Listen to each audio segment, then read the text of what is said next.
तो आज हम रैंक करने वाले सिनो लीग की हर एक टीम को उनकी पावर और परफॉर्मेंस के बेसिस पे, जिसमें कई सारी टीम आने वाली है, ना कि सिर्फ ऐसा अकेले की।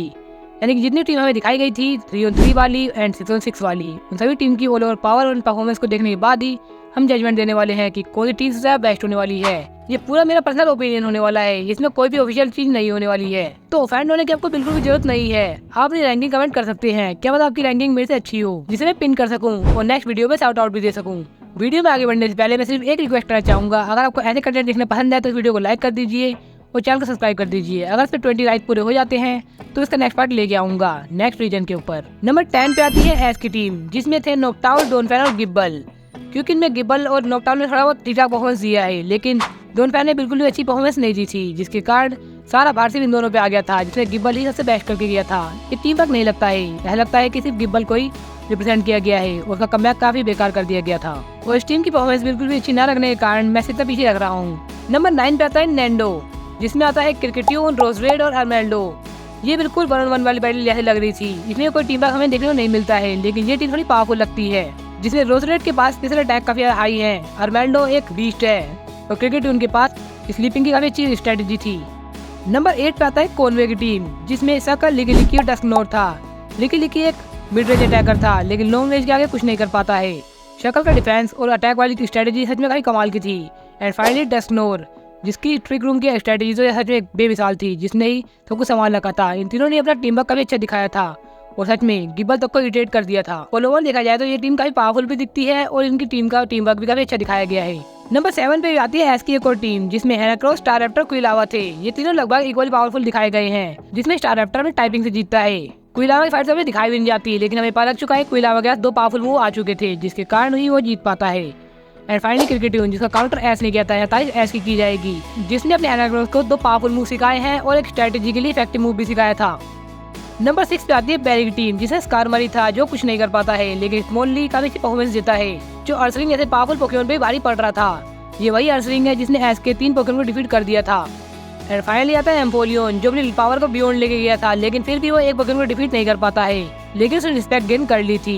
एंड नंबर 5 पे आता है पोल, जिसकी टीम में है मैग्मोटार, इलेक्ट्रावायर और अर्सलिंग। ये तीनों पोकेमॉन फुल्ली वोल्ड पोकेमॉन थे उस टाइम के लिए, माना कि अर्सलिंग अब जाके मिड एवोल्यूशन बन चुका है, पहले फुल्ली वोल्ड की कैटेगरी में आता था, लेकिन ये तीनों पोकेमॉन सेम लेवल की पावर रखते हैं। इनमें बताना बहुत मुश्किल होगा कि विनर कौन होने वाला है। वैसे इलेक्ट्रावायर विनर हो जाएगा, लेकिन इन दोनों में भी बहुत टक्कर चलेगी, तो मुझे लगता है कि इन तीनों की पावर बहुत ज्यादा होने वाली है और ये 3-on-3 बैटल के सबसे पावरफुल पोकेमॉन दिखाए गए हैं। इसके बाद आते हैं 6-on-6 वाले पोकेमॉन, जिनकी पावर थोड़ी ज्यादा ही होगी, इसलिए नंबर 4 पे आता है एस कैचम, जिसकी टीम में है पिकाचू, टारकोल, गिब्बल, स्वेलो, हेराक्रोस और सेप्टाइल, जो टोबिया से बैटल करते हैं। इस पोकेमॉन टीम में पहले आता है हेराक्रोस, जो डार्कराय से बैटल करता है, जो सरप्राइजिंगली अटैक भी हिट करता है, लेकिन अनफॉर्चुनेटली उसकी डार्क वर्ड से उसकी पावर को कंज्यूम कर लिया जाता है, जिससे वो एकदम यूजलेस साबित हो जाता है। इसके बाद आता है टारकोल, जो कुछ सेकंड ही टिक पाता है, बल्कि उसका डिफेंस सबसे हाई था। नेक्स्ट आता है गिब्बल, जिसकी परफॉर्मेंस काफी एवरेज रही थी, क्योंकि इसने काफी अच्छी टक्कर दी थी, एक बार रॉक स्मैश भी हिट किया था और ड्रैगो मीटियोर भी हिट कर सकता था। वहाँ पर टोबियास ने कहा था कि कोई और इसमें फेंट हो सकता है, लेकिन ये नहीं होगा। पता नहीं कुछ लोगों को ये क्यों लगता है कि उसने कहा था कि अगर ये डार्कराय लग जाता तो फेंट हो जाता, ऐसा उसने कहीं नहीं कहा है। इसके बाद आता है सेप्टाइल, जिसने ओवर पावर करके एकदम बेस्ट परफॉर्मेंस देने के बाद एक हिस्ट्री क्रिएट कर दी थी, एक नॉन लेजेंडरी पोकेमॉन होके एक मिथिकल पोकेमॉन को डिफीट करने की, लेकिन अनफॉर्चुनेटली लेटियोस आ जाता है वहाँ पर, जिसके बाद उसका खेल खत्म हो जाता है। स्वेलो भी कुछ नहीं कर पाता है, जो एकदम एवरेज से भी बिलो जाता है, बल्कि स्वेलो से ज्यादा अफेक्ट कर सकते थे हम, लेकिन लेजेंडरी पोकेमॉन के आगे वो कुछ नहीं कर पाता है। और सेम चीज कहेंगे पिकाचू के लिए, पिकाचू ने अपना बेस्ट दिया, लेकिन फिर भी वो सिर्फ ड्रॉ ही कर पाया। एंड नंबर 3 पे आती है पोल की टीम, जिसमें आते हैं गैस्ट्रोडोन, एग्रोन, ड्रेपियोन, निंजैस, फ्रोसलेस और इलेक्ट्रावायर, जिसमें एग्रोन ने पिकाचू को स्विच करने में मजबूर कर दिया, लेकिन वो एक हिट में कियो हो जाता है। नेक्स्ट आता है गैस्ट्रोडोन, जो बुईसिल से हार जाता है, लेकिन उसकी स्ट्रेटेजी भी सच में काफी कमाल की थी, खासकर काउंटर शील्ड वाली।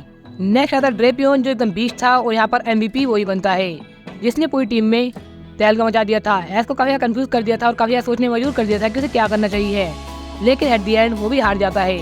देन आता है निंजैस, जिसकी स्पीड का कोई मैच ही नहीं कर पाता था, लेकिन एस के इन्फर्नेप की रेंज के आगे वो नहीं टिक पाता है। फिर आता है फ्रोसलेस, जिसकी एज वाली एबिलिटी काफी कमाल की थी, जिससे पिकाचू को काफी अच्छा चकमा दे रही थी, लेकिन पिकाचू है वो उसे डिफीट कर देता है। एंड फाइनली आता है इलेक्ट्रावायर, जो उसके 2 पोकेमॉन को डिफीट करने के बाद इन्फर्नेप को भी ऑलमोस्ट डिफीट कर देता है, लेकिन ऑलमोस्ट। जहाँ पर ब्लेज एबिलिटी एक्टिवेट होती है, उसकी परफॉर्मेंस काफी बढ़ जाती है और हमें आइकॉनिक बैटल देखने के बाद हमें रिजल्ट मिल जाता है, जो होता है इन्फर्नेप की विनिंग के साथ। तो नंबर 2 पे आती है एस की टीम, जिसमें आते हैं पिकाचू, वुइजिल, इन्फरनेप, टोरटेरा, स्टारैप्टर और ग्लाइस्कोर। जिसमें पिकाचू की परफॉर्मेंस काफ़ी ज़्यादा अच्छी रही थी। वुइजिल ने भी काफ़ी अच्छी परफॉर्मेंस देने की कोशिश की थी, लेकिन वो उतना अच्छा नहीं पहुंच पाया जितना वो पहुंच सकता था।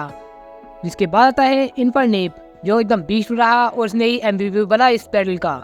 इसके बाद आता है टोरटेरा, जो हर बार की तरह एक यूजलेस पोकेमॉन बन के रह गया। स्टारैप्टर, वो भी बिल्कुल स्वेलो की तरह करके गया है, यानी कि बहुत पावरफुल हो सकता था लेकिन वो कुछ नहीं कर पाया। देन आता है ग्लाइस्कोर, जिसकी परफॉर्मेंस पहले से काफी बढ़ चुकी थी। तो यार इनमें कई सारे पोकेमॉन ऐसे थे जो एवरेज और बेटर परफॉर्मेंस करके गए हैं, तो मुझे लगता है कि ये नंबर 2 पे आनी चाहिए। और पावर लेवल की बात की जाए तो यहाँ पर वुइजिल, पिकाचू, स्टारैप्टर, ग्लाइस्कोर, ये सभी पोकेमॉन यहाँ पावरफुल दिखाए गए हैं। टोरटेरा को इतना वीक नहीं कहना चाहिए, उसके लिए मैंने ये वीडियो बना रखा है। ये वीक नहीं है, बस की परफॉर्मेंस और सिचुएशन ऐसे बन जाती है जिससे ये हार जाता है। हाँ, बात करें इसकी एंड्योरेंस की तो इसकी एंड्योरेंस बहुत ज़्यादा कम है, लेकिन जिस दिन ये पूरा कॉन्फिडेंस वापस ले आएगा तो मुझे लगता है कि इन्फरनेप के लेवल का बन सकता है, क्योंकि इन्फरनेप के पास सिर्फ एंड्योरेंस ही है, जिसके कारण वो हर बैटल को जीतते गया है। एंड नंबर 1 पे आता है लीग का विनर टोबायस, जिसके पास है डार्कराय, जो एकदम हैकर की तरह आया। उसने 3 पोकेमॉन को डिफीट किया। उसके बाद फ्रेंड हो जाता है सेप्टाइल से। उसके बाद आता है लैटियोस, वो 3 पोकेमॉन को डिफीट करता है और यहाँ मैच खत्म हो जाता है। ये टूर्नामेंट की एकदम बेस्ट बैटल तो नहीं कहेंगे हम, लेकिन हम ये कह सकते हैं कि ये टीम बहुत ज़्यादा पावरफुल है, जिसके कारण ये नंबर 1 पे आ रही है। क्योंकि इस टीम में अभी तक हाफ पावर भी नहीं दिखाई है, बल्कि आगे बाकी बचे 4 पोकेमॉन कौन से हो सकते हैं हमें नहीं पता है। क्या था वो गोड बीडूफ, आर्सियस या फिर मैजिका भी हो सकता है। हम इसके बारे में कुछ नहीं कह सकते, ये सिर्फ हैकर था और पोकेमॉन कंपनी से टाइम बचाने के लिए ऐसा किया गया।